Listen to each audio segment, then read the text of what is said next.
Welcome back to the Proper Football Podcast. We're going to start off today with a tribute to Franz Beckenbauer. Yes, we are, man. Rest in peace. Unfortunately, we got the news today that he passed away at the age of 78. Just a legend of the game, man. I mean, obviously played and managed well before our time, but when you hear Franz Beckenbauer, you grow up to know that this guy was a legend, whether you knew him or not. And fortunately, with this age, you can go back and look at former clips and stuff like that. But you can just hear the stories that people say about him, how he was just a one-of-a-kind type of center back, that attacking sweeper, right? He invented that attacking sweeper role. Yeah. So score goals. Yeah, I mean, as a exactly. center back, like we're talking about bangers. He's a two-time Ballon d'Or winner. He won Bayern's first four Bundesliga titles. Yep. Like we could go on all day. I forget what he won a World Cup as a player and as a manager.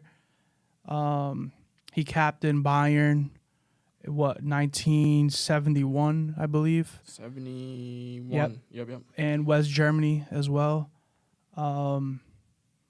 He got to play with, Pele at New York Cosmos. That was, towards the end of their careers, but he chose to go back to Hamburg and he won a title with them too. So 5 league titles. Yeah. Champions Leagues, 3 European Cups. Crazy. I mean, that's how you finish off a career. You go dominate at Bayern, and towards the latter end of your career, you go and prove that you can do it again at a different club. Just amazing. But yeah, we've listened to interviews about how he carried himself and how he was as a player. Just treat everybody with respect, humble, down to earth, treated fans like he was himself. Like, that's the type of captain that you want. Someone that's going to lead from the front and not just talk the talk, but actually walk the walk. And it's good to know that he stayed that way throughout his career and then after that with his managerial career. So R.I.P. to Franz Beckenbauer, German legend, footballing legend, and sad to see him go, man. But we got to remember the good memories he left us with. Yeah, and they got to pay some respect too, growing up, we probably didn't hear his name much because you hear mostly about, attacking legends. Right. More so. But he was compared to, Pele, Cruyff, Maradona, based on, the influence on the game. Mm. So much respect to him. Sad that he's gone, and we lost a legend of the game. Yeah, we did, man. Unfortunate, but, we got to go through these times when they come. Yeah. And unfortunately, it's happening a little bit more frequent based on our legends getting older and older as we get older. So let's continue with the footballing legacy and remember the name, Franz Beckenbauer.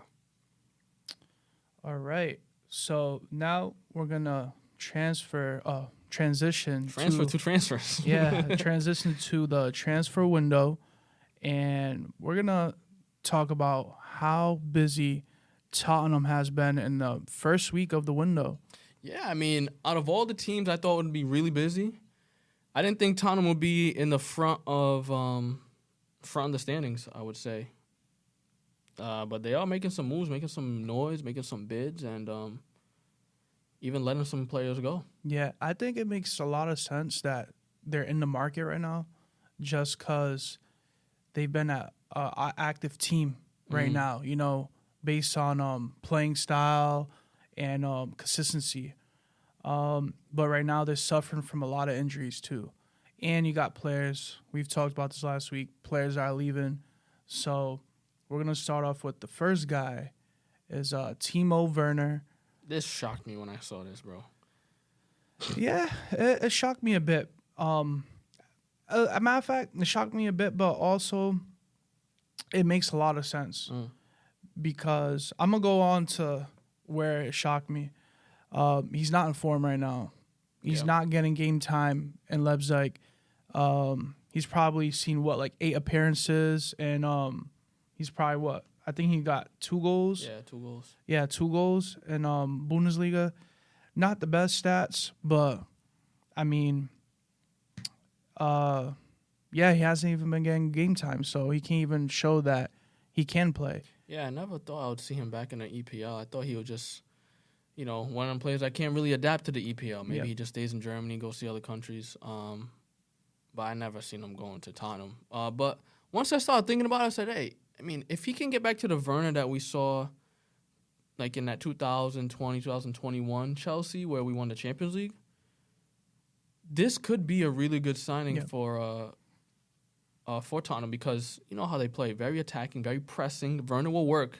If he can't score and produce, he'll work defensively for you, that's for sure.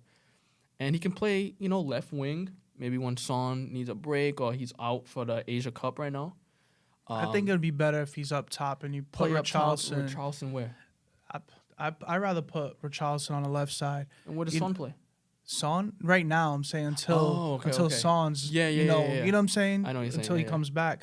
Because from what I remember, Richarlison used to play like more on the left hand side in Everton. Yeah. But Timo Werner, I mean, based on speed fits the profile. And like you said, like the high pressure, that fits, Ange's style of play at Tottenham. And can Ange be the manager that's gonna, shake him up and get him back into groove?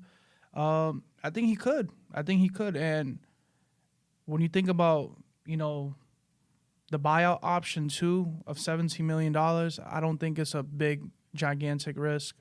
Yeah. I think it's actually a good chance of him actually, staying at Tottenham if he does well. Yeah, because we all know Werner's not coming in to be the main man. He's going to be just an additional man to alleviate the load from the big guys. Yep. And just get a little bit more competition, which is pretty cool. So I think it's low risk, like you said, especially if it's a loan and then an option to buy for $17 million. How many strikers that won the Champions League are out there for $17 million? Yep. Let's be real. And by the way, when we won the Champions League with him at Chelsea 2021, every game he played for in the Champions League, we won, undefeated. He had a few goals too, from what I can remember. I mean, if he goes to Tottenham and for the next 5-6 months left in the season, if he scores 5 goals, 5 assists, I think that's a win for Tottenham. Because he's not going to start every game. Yeah. But if he contributes that much, especially when he's not in form at Leipzig, it's a win-win situation for both clubs and could push Tottenham to the top 4 conversation even more seriously. Yeah, there was some interest from Man U as well. But I think Man U's going to, take another route. But for him, I think it's a chance for him to come back to the EPL, prove that, he's still a good quality player. And, a lot of players have hiccups too. A lot of players end up playing for a team or a certain league. They don't do well. They leave, they come back, and they produce. We could talk about Mo. Mo's a big, one for this topic. You know what I'm saying? Chelsea didn't get no game time. When he was in Basel, he was good. He scored against Chelsea in Champions League and all that. Was promised that he was going to get game time. Doesn't get any game time. Comes back. Oh, mind you, Liverpool actually was trying to get him when that Chelsea. First time? Yeah, but Mourinho convinced him to go to Chelsea. He must come to Chelsea. So, him going to Italy and coming back. Came back. Now he's one of the best players in the world. I'm not saying Timo's going to be the best player in the world, but he could be a great striker again. Because, I thought he was going to be like the striker for Germany. They don't have a striker right now. So I thought he was going to be the guy that was going to lead Germany up top, being a solid striker for them. But didn't play out that way, man. So, if anybody's going to be able to bring out the best in Werner, it might be Ange right now. So, he's not the only one that he's looking to bring in, though. There's Mr. Radu coming in, Romanian international, plays for Genoa in the Italian league right now, and really doing really well, making some noise out there. I even heard some comparisons to Van Dijk. I heard some comparisons to Vidic. and that's not bad company right there. I know he's an aerial threat, young guy, right? 21 years old. And where Tottenham is with all their injuries, they got Emerson, and now Emerson playing center back. Emerson is gone. Yep. They just loaned out Ashley Phillips, some young center back, somewhere. They probably weren't going to use him anyways. Yeah, but when you're down 3 center backs and you let go of your other young guy, it's like you already know you're gonna get a replacement. So I think this one's gonna be almost confirmed. But Yeah, I think they're trying to get the deal done in the next 24 hours. But, Tottenham's not the only team that's interested in him. right, Napoli's interested. Bayern's interested as well. And those are 2 tough teams. You know what I'm saying? So if they can submit a bid really fast and secure the deal, it'd be a good deal, I would say.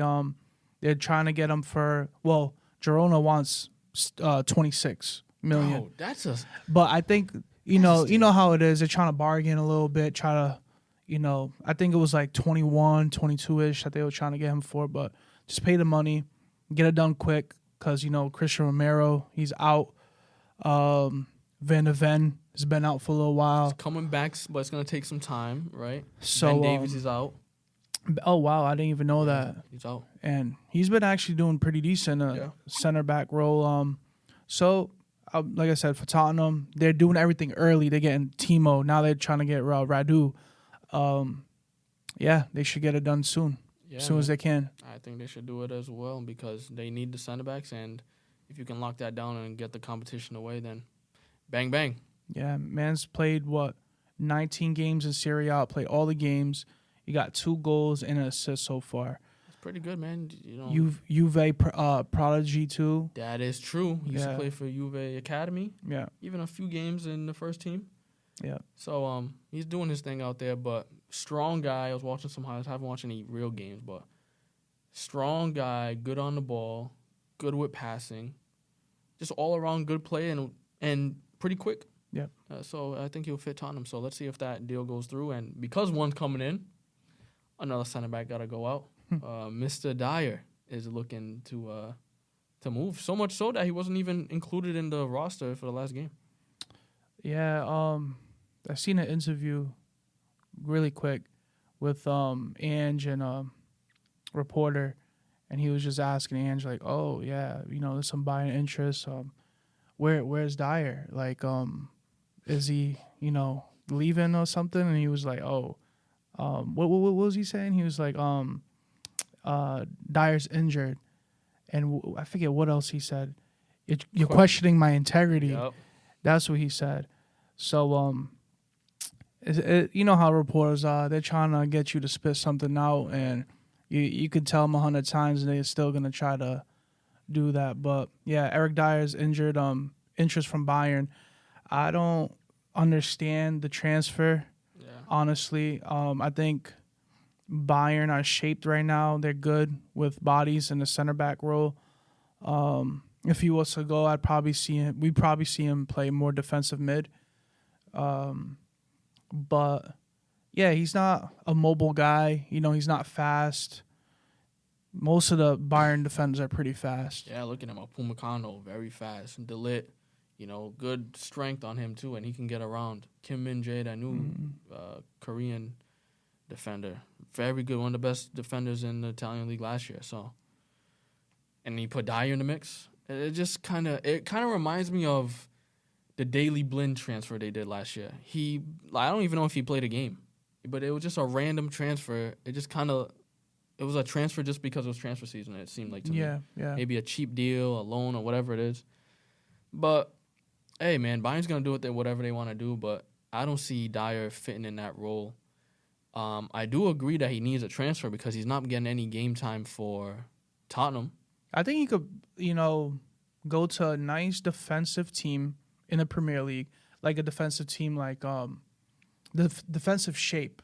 Go to a Wolves, bro. Yeah, Wolves, West Ham. He might not get a lot of game time at West Ham, but a little bit more time, I would say. Maybe even Fulham, Crystal Palace. I think those are better solutions. But if Bayern's interested in him, I think he's gonna go.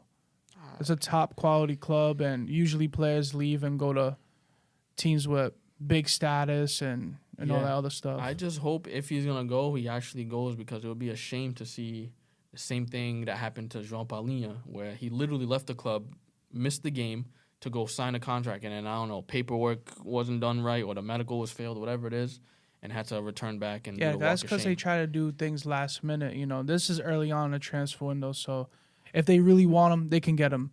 Because it seems like Ange don't really care if he's in the squad or not. Yeah, strange one. But speaking of Ange, it's like he's a brand new coach, and he needed that 6 months to kind of figure out, all right, this is definitely who I'm going to play, and this is definitely who I'm not going to play. So he's kind of like weeding out, who he doesn't need anymore, and bringing in the players he actually needs, and really molding his squad to be his profile of players. So, and that's what you need in your managers. Yeah. You know what I'm saying? Like, when you come in as a manager, you have your own system, that you want to apply to the team, and you come into the team, it's probably like the whole roster is probably not what you want, But you got to work with the armor you have, not the one you wish you had. Yep. So but now he has a chance to. I learned that line in microbiology, by the way. Oh, all right. Kind of crazy. Yeah, that's a good one. Keep that one. Yeah. But yeah, now he's building his own team, which is good. And yeah, Eric Dyer to Bayern Munich, I think is a no-go, and I don't think it'll work out. I was going to say the same thing. I don't think it'll go through. I think something will just happen where, something happened, he's injured, we don't want him, and then he would just stay at Tottenham and sit the bench, even while every center back on the team. What's my boy from ESPN FC? What's his name? Craig Burley.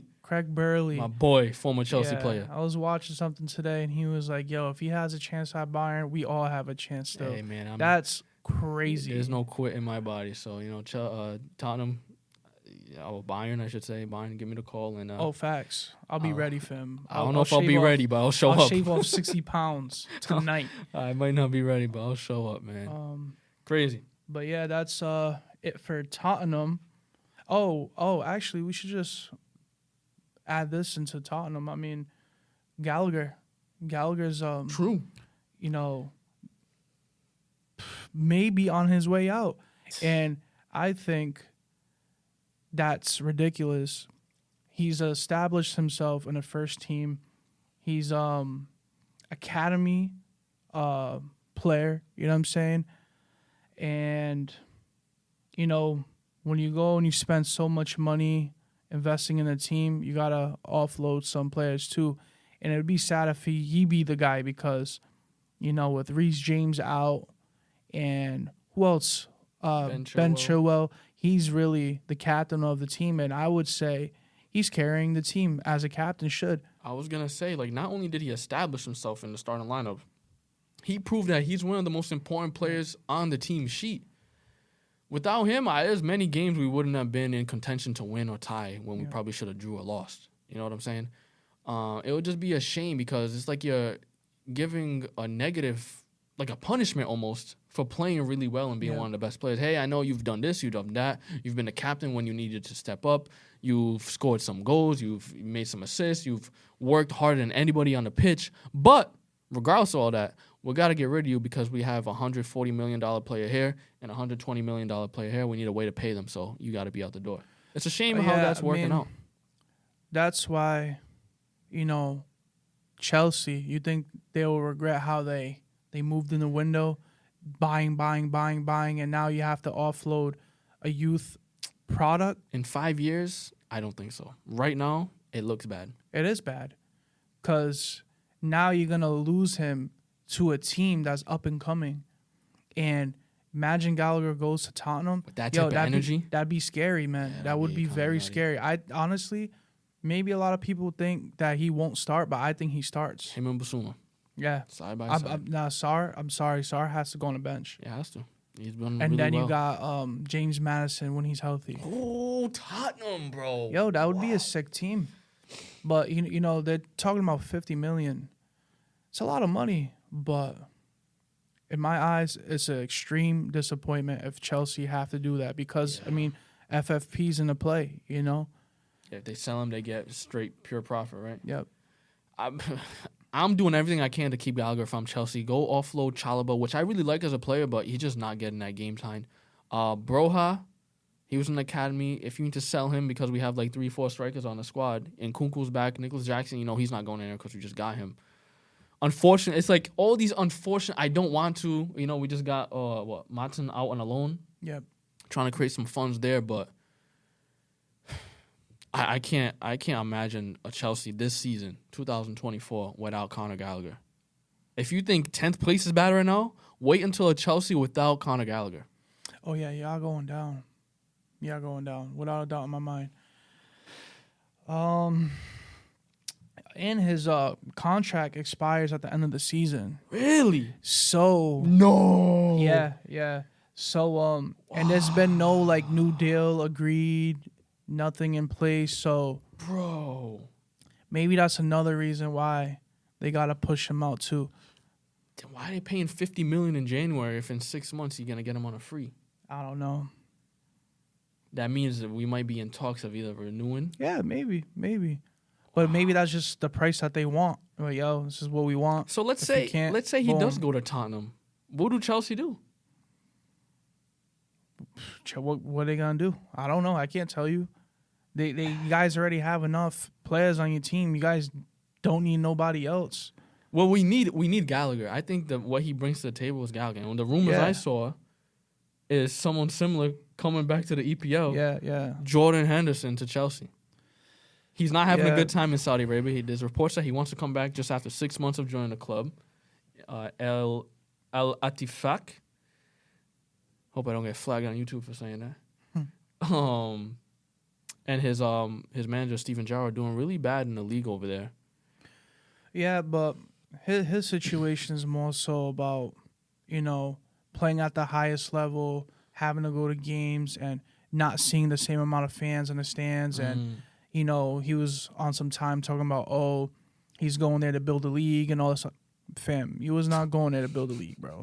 Yo, we all seen the contract, dog, and we don't blame you for it. You know what I'm saying? Yeah. But he made a big mistake. Now, Liverpool top form.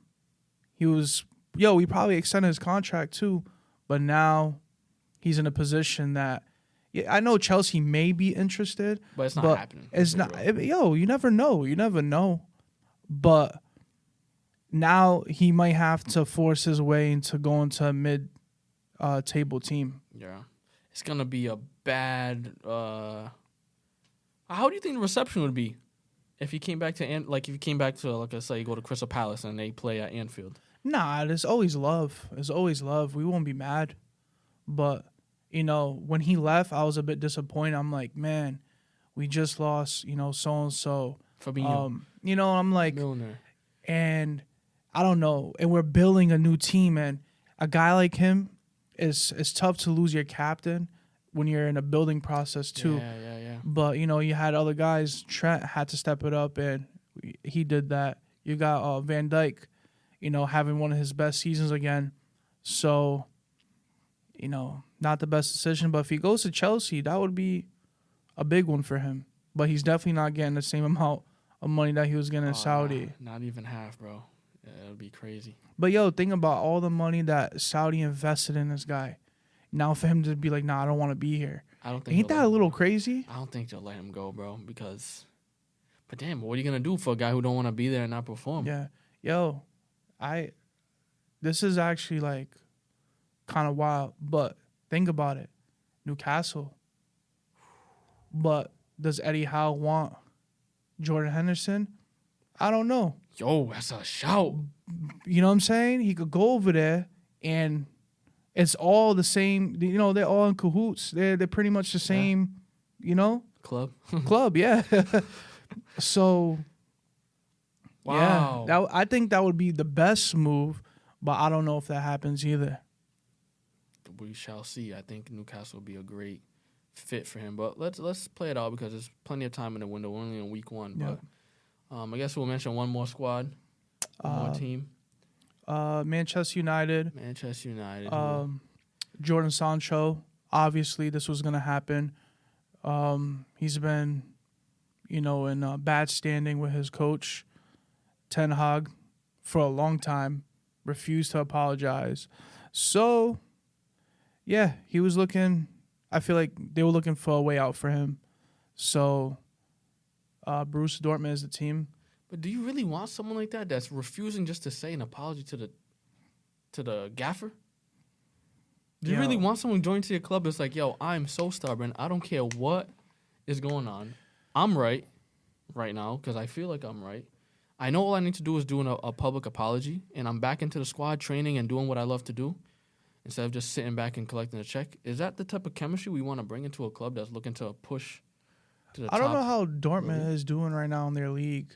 They're not. I think they're in fourth right now. Yeah. It's Stuttgart, Leipzig, and obviously Bayern. Yeah. And, maybe they would be in fifth because Bayer Leverkusen, too. Bayer Leverkusen has to be in first. Yeah. But you're talking about a familiar face. You're talking about a team. He's still young, too. So, team like Borussia Dortmund, they're going to take him regardless because they're not the team that always has players, you know what I'm saying, staying there for a long time. They got players coming and going. True. So, I think 6 months at Borussia Dortmund could help him, and it could help revive his career, too, because 2.5 years in Manchester United, bro, and not being able to start, even like play the way he used to play, is very much needed right now. Yeah, man. Something's needed. All I know is that the only links to Jadon Sancho is Borussia Dortmund right now. And that's kind of showing you a lot where teams don't want to take a risk on someone that has that type of tendency to show up late to practices. And we know he did it at Man City. Yep. At Borussia, he did it too because he had the same type of stigma. And I guess Dortmund is the only one that's going to be willing to tolerate it. So if he moves, he has to move in January, at least in a loan. But in the summer, it has to be a permanent transfer away from Man U because there's no way he can revive his career there. I don't know. They're saying $4 million loan fee, but I don't think there's going to be an option to buy. Because, low-key, if Ten Hag does leave, if he comes back, maybe he finds a spot on a team. I guess we shall see. Yep. So with this segment, we're doing something different for a change. We're going to talk about ourselves. Oh, shoot. Yeah. And our experiences and who was our favorite footballer growing up and also what position we played and the evolution of the position itself. So Kelton's going to go first, and he's going to talk about, what he did as a youth. As a youngin'. Yeah.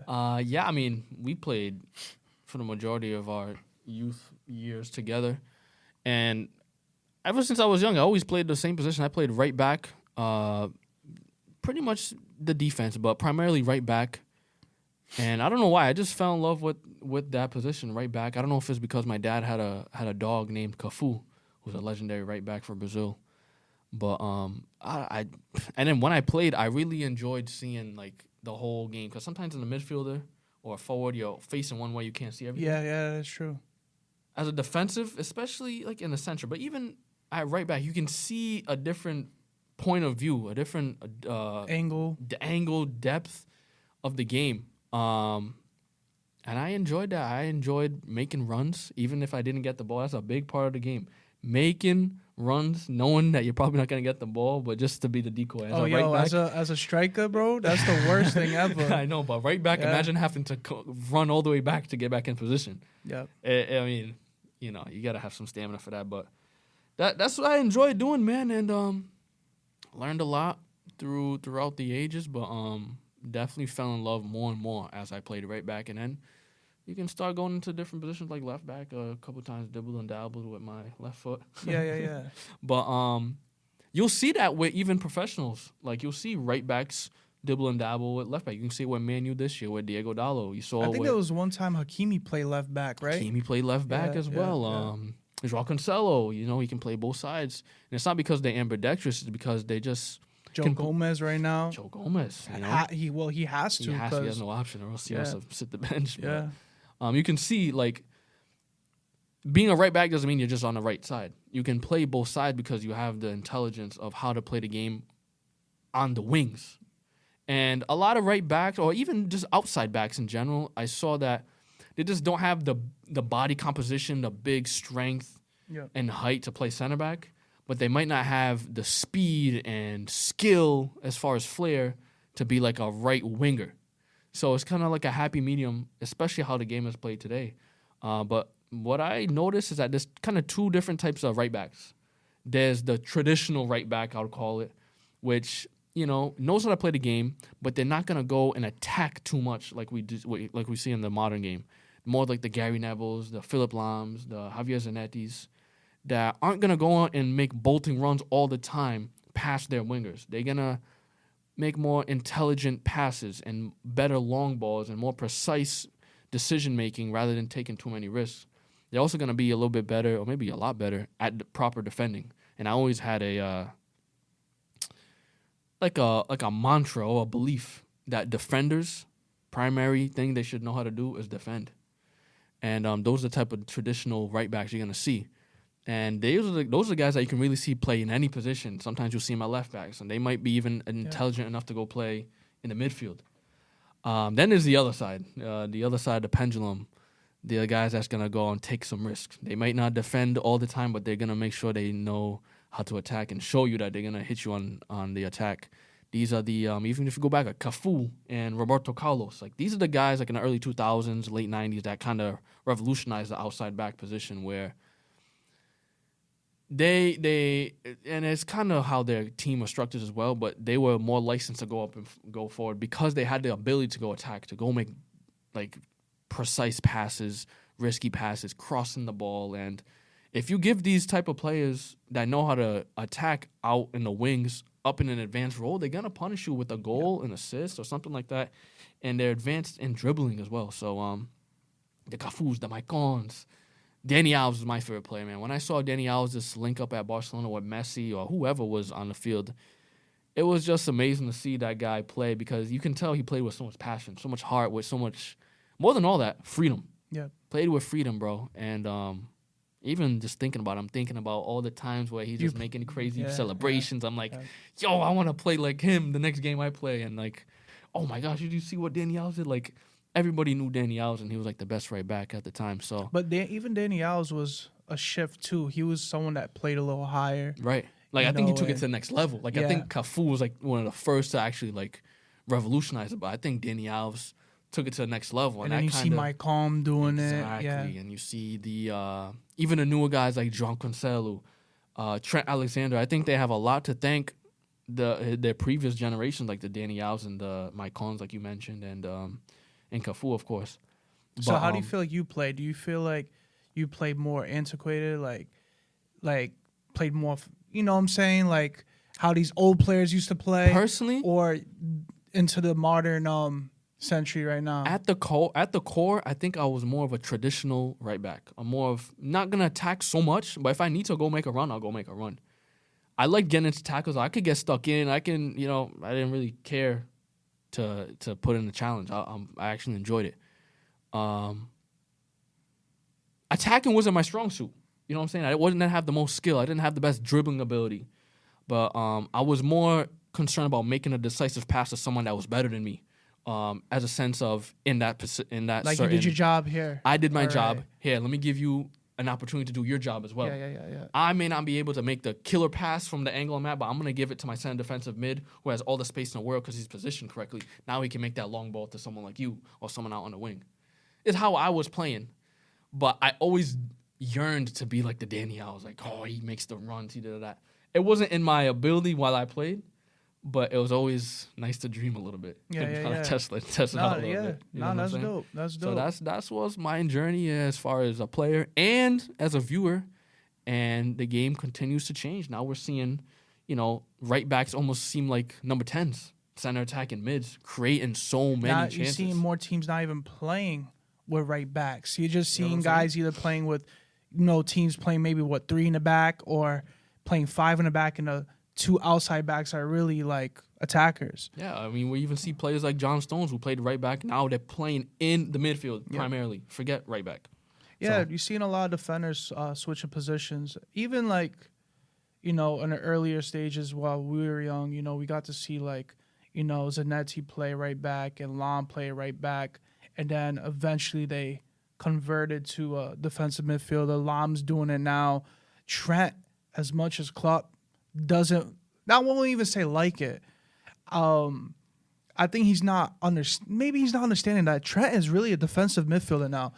Like a modern day defensive midfielder. That's the key. Yeah. Because he's not that Busquets. No way. Or even like the physical. Because you could tell like he's a defensive midfielder, but he has that attacking aspect, and he could play central mid if he really wants to, but maybe defensive mid and then he works his way up a little higher. But you know what I'm getting at. Another one, Joshua Kimmich. Right back. Now he's that intelligence. Yep. You know, the Lams, so there's two ways you can go, but you can go a little bit of both as well. Yeah, because I mean, when you go that defensive route, you don't really have to showcase a lot of speed and all that. You could still be defensive. You know what I'm saying? Right. But you don't have to be the most fast player in the pitch. Being a slow right back, that's tough. It's tough.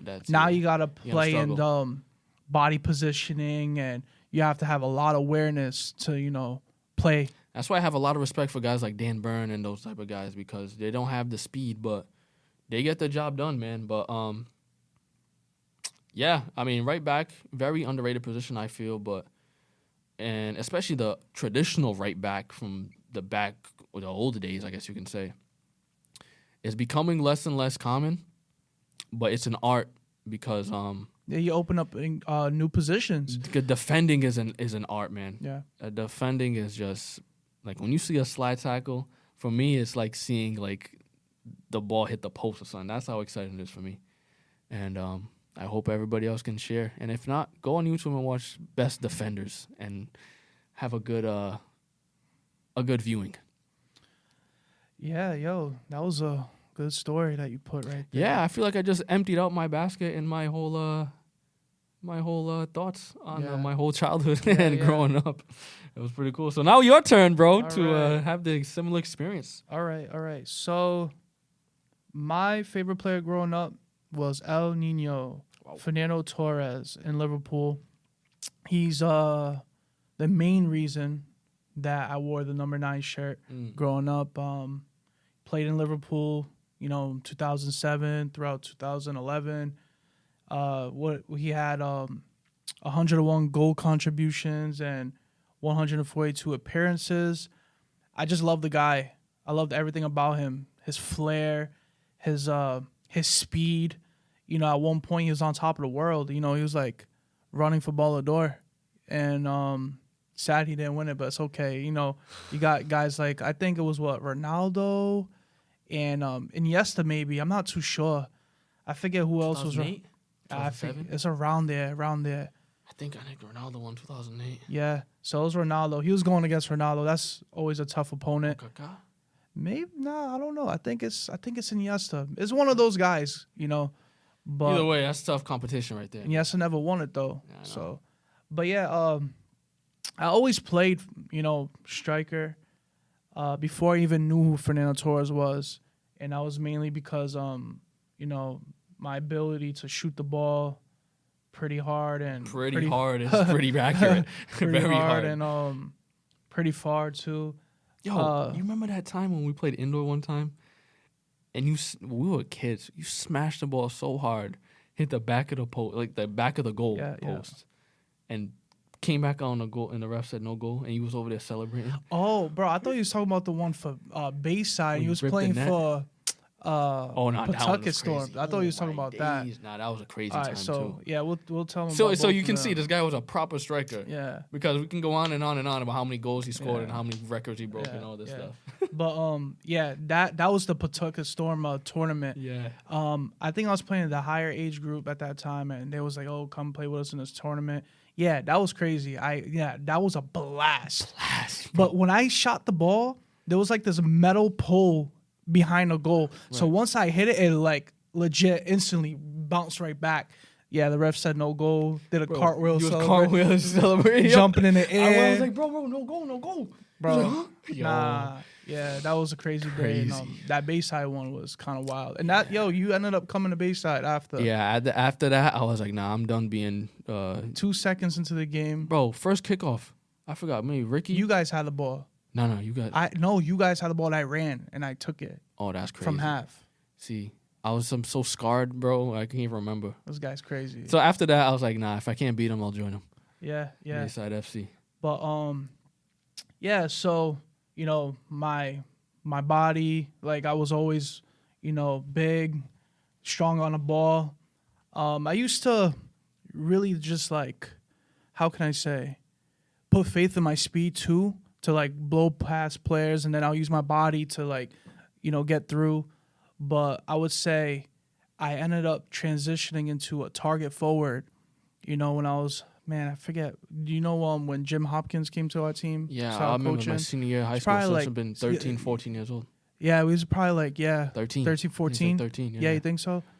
So I owe everything to him because that's when I changed as a player. I think that's when I hit the different landmark in my career. Like I started doing different things, being a target forward, started seeing the game differently, coming in, checking in, holding the ball, laying it off, you know what I'm saying? Maybe even passing it back if I had to, not forcing things. And around that time, I was actually struggling with, like, goals and all that, but, like, he kept pushing it. He was like, man, just keep doing this. You're doing right. Keep going. Keep doing what you have to do, and goals will come. And it's sad we only had him for a year as a coach, but for that 1 year, he was very influential. Right now, in this time and age, you're not really seeing much target forwards. Probably have a few left, Oliver Giroud, Holland, with his body frame. He has to be using that. Yeah. You know what I'm saying? Even Zlatan, you could say he was a target forward, but he was someone that had skill as well. Yeah, he can do anything on the ball, but he didn't even have that much speed towards the end of his career, at least. Right. Lukaku, big guy. But now you see more forwards that are false nines, that are able to play in a left or right wing position, or maybe even attack in mid sometimes. You got Nkuku that can do anything now. Exactly. We were just talking about Werner using his speed. He's not going to be a target number 9, but he's going to be able to someone that just run past you. Yep. Yeah, that's very true. Remember Havertz at Chelsea having a chance to play up top. Yep. That just shows you how much, not that they don't care about forwards, that they're able to put someone that can't hold the ball up there. You know what I'm saying? And try to make something happen. But, yeah, that was why I was a forward. And, yeah, no more target forwards anymore. It's a dying art, man. Yeah. Someone's like the traditional right back. It's like, dang, what happened to this? What happened to that? But I remember, like you were saying, target right forwards is such an asset to anyone on the squad, but especially a defender, bro. Because a lot of times, if you're a defender, wherever you're playing in the back, the opposing team's gonna try to press you, and if there's no options in the middle because it's so congested, sometimes you just have to hoof it up upfield. Yeah. And you don't want to just hoof it up and knowing that you're gonna lose the ball. Having a target forward like you were just describing. Just to hold it up, chest it down, hold it, wait for maybe even support, turn or something. Yeah, do something. Yeah. It's not only relief for the player but for the team because you keep possession and now you can start an attack where you were just under pressure, get the team out of balance, and now you can capitalize. So I know for me, many times I'll look for people that was in the midfield that was playing Nate, Justin, and Mikey, and they're just not available because they're getting pressed or everything's so congested. I'm like, man, Corey, it's going up to you, bro. You better hold this thing up. And you did a phenomenal job, and then we can make something out of that. So, well done, brother. Appreciate it, man. Yeah, I remember we used to do that a lot. It was just like eye contact. I already knew this guy was going to give me a ball. I didn't have to say anything. I didn't have to raise my hands. I just knew it was coming my way. Yeah, that's the connection. That's why we're here doing this podcast. That is. You dig? But, yeah, let us know how you feel about this segment. Share about your experience as a player. Share about who was your favorite player, what position you played, and yeah. So we're gonna go to the next segment, and we're gonna ask each other a couple questions about our favorite clubs. Yes, we are. So this segment, this is going to be our club trivia. Kelton has 5 questions for me, and I have 5 questions for him. And we're going to see if we're true fans of our football clubs. That's proper. So, who'd like to go first, man? You want to take the honors? I could take the honors. I think it would be good just to let the fans know exactly why we like the clubs that we adore so much and support. For me, Chelsea, I can't even pinpoint a day or like a time where I just love Chelsea. I just remember the Drogba, Lampard era, and I just loved everything about it. My first real big team that I liked was Porto. Okay. And that's because my dad supported Porto. And I was just a big fan. Quaresma and all those guys, even Jose Mourinho back in 2003, 2004, winning the Champions League. That was crazy. And then they all went to Chelsea, and I think that's just how I just fell in love with them, and I just loved the chemistry that they had all the way up until now and last year where we're in 10th place. But better times are coming. But, man, I just love Chelsea. We have that flag right behind me, man, and come on, you Blues. Yeah, so it's kind of crazy how I became a Liverpool fan. One day, my god brother came by from New Jersey. You met him before. Oh, yeah. Sean, how's he doing? Good, right? He's just living a cuff life. Hey. Yeah, haven't spoke to him in a while, but hope he's doing good. There was one time his dad was sitting on my couch, and I was very young, man. I had to be at least like 7, 8, and Liverpool and Chelsea were playing. He was like, yo, like, what team you going for? And he was Chelsea, so I was like, yo, I'm going for the other team, Liverpool. Wow. And it was crazy. Like, ever since then, I legit became a Liverpool fan. Like Jonathan, like Elson, while they live upstairs. My boy Josh was a Liverpool fan too, so we had that Liverpool connection. When in that game? I can't tell you, bro. I don't remember. All I know is I was young and I was like, I'm going for the other team. So I stuck by Liverpool's side ever since then. But yeah, let's see these 5 questions, man. I know you're ready for these. Come on now. Let's see. You ready? You want me to go first? Yeah, you can ask. You can ask me. You sure? Yeah, Are bro, you ready? Let's do it, man. Come on. I'm confident in myself. I think this is a very easy one. Who is Chelsea's top goal scorer? Top goal scorer of all time, Chelsea, Frank Lampard with like 200 goals, 200 plus goals. 211. 211 goals, yeah. So you got one. You got one right so And he's far. a midfielder. And he even started at Chelsea. Crazy. Yeah, it's crazy. So I'm telling you, that Drogba-Lampard connection was outrageous. So next question. When was the... Let me shift my computer. This guy got good eyes, bro. This guy got good eyes. Let's go. So let me do this real quick. So when did they find your club? Founded my club, Chelsea, 1905. No way. No, I'm messing with you. 1905. You got 1905. I was about to say. Right, I know that one. He's 2 for 2. Come on. All right, bet. All right, so you got this one right here.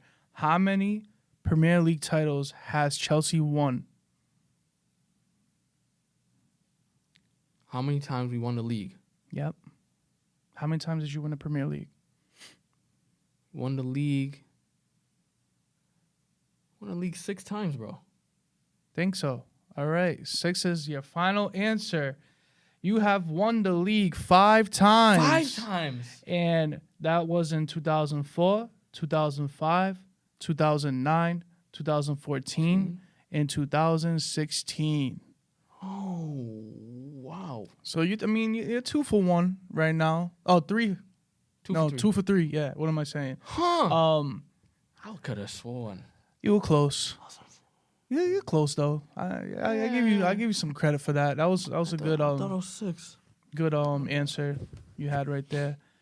Now, who has the most caps in a Chelsea shirt? See, I want to say John Terry, but then something's telling me it might not be John Terry.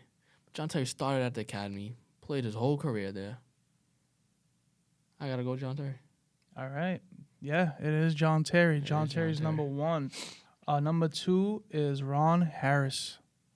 I don't know if you know You know who what that year? is. You know what year? I do not know that I guy. don't know. But it says that he has 657 appearances to John Terry's 717. Yo, See, that's ridiculous. Yeah, that's why I was scared. I was like one of these old guys that's been playing for Chelsea for 20 years that I just don't know who they are. But yeah, I knew it was John Terry. That was a good one. So you got 3. You got 3 in the bag, and you got one last question. Oh man, matter of fact, I'm gonna do this one instead. So when did Chelsea get knocked out the Champions League against Barcelona? We're talking about it looked like it was a fixed match. That was a fixed It match. looked like, they didn't want Chelsea to win that game, and Chelsea should have won that game 100%. Yeah, that was a fixed match for sure because the referee that ref that game, he ended up being a psychiatrist and just never reffing again. Oh wow! Yeah, I didn't even know that. Yeah, or maybe he went into psychiatry. Maybe that's what he needed because after that debacle of a refereeing match was outrageous. But we should have advanced that. Yeah, so I know we won Champions League in 2012, and it was before that, and I believe Barca won that year. This is a big game, bro. I remember this was a big this game. Semi-final. Semi-final. We would have went on to the final. I want to say... Wait, yo, I think they went on to play United. Man United.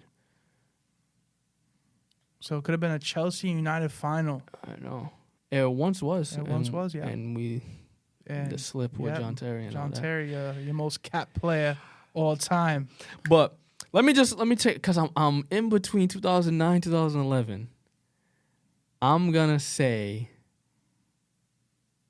2011. Wow. 2009. Oh! It's all right, man. It was 50-50. Oh, I see the effort there. There was a lot of effort. Who won Champions League 2011? 2011, I'm not too sure. Let's see. If I'm going to just shoot, I want to say me and you. It was 2000. It was 2009. Now I remember. And then Barca won 2-0 in the Champions League. Messi scored that header. Man U just got outplayed. Oh, I lied. Barca won it in 2010, 2011. Yeah. So that's why I was thinking. I knew it was when Barca won. Right? Yeah, 2009. Yeah, so not bad. Good questions, bro. Those are some good questions. Yo, you got 3 right, got 2. 2 right. I consider you a true Chelsea fan. I appreciate that. I'll ask you your Liverpool questions since I know you're a diehard Liverpool fan. Let's go with this one. Start off nice and simple. Who is Liverpool's all-time leading scorer? Ian Rush. With 357 goals. Yeah, my man's was up there, man. One of the greats. That's outrageous, man. You ever get a chance to see some highlights? No, we should honestly. do that one time. One of these days, we're gonna look at the legends of Chelsea, legends of Liverpool, like way back before we were born, and just kind of look at what was going on before we were on Earth. That'll be pretty cool, I think. Liverpool was founded in what year? 1892. 1892 is correct. 2 for 2, brother.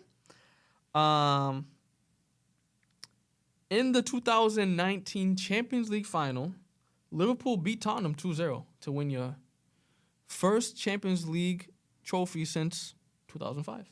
Yeah, I'm not going to lie. I can't even remember the first one. Because what was it? Was it 2-0? 2-0 match? Or was it 1-0? No, it was 2-0. What do you mean? The final. Against Tottenham? Yeah. It's 2-0. 2-0. I'm not going to lie. I don't remember who scored the first. So I'm going to go with the winning goal. That secured the win. I'm going to go with Divock Origi. Divock Origi did score. Do you know who scored the first? In the 87th minute. Salah scored in like the 3rd minute. Oh, Pen.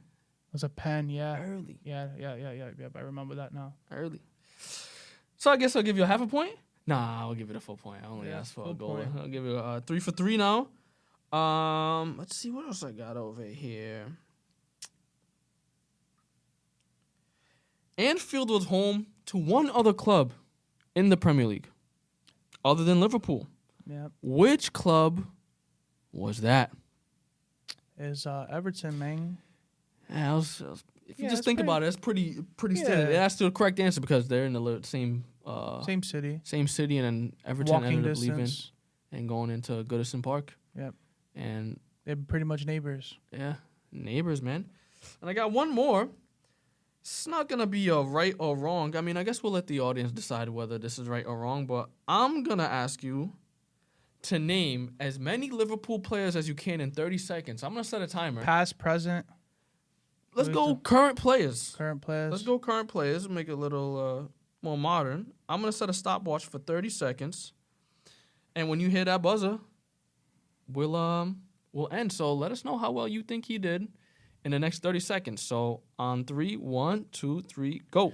Alisson, you got Keller, you got Adrian, you got Van Dijk, Konate, Matip, Trent, Robinson, Samikas, Gravenberch, Szoboszlai, McAllister, Salah, almost said Mane, Jota, Nunez, Diaz, Gakpo. You got, did I say 5 seconds.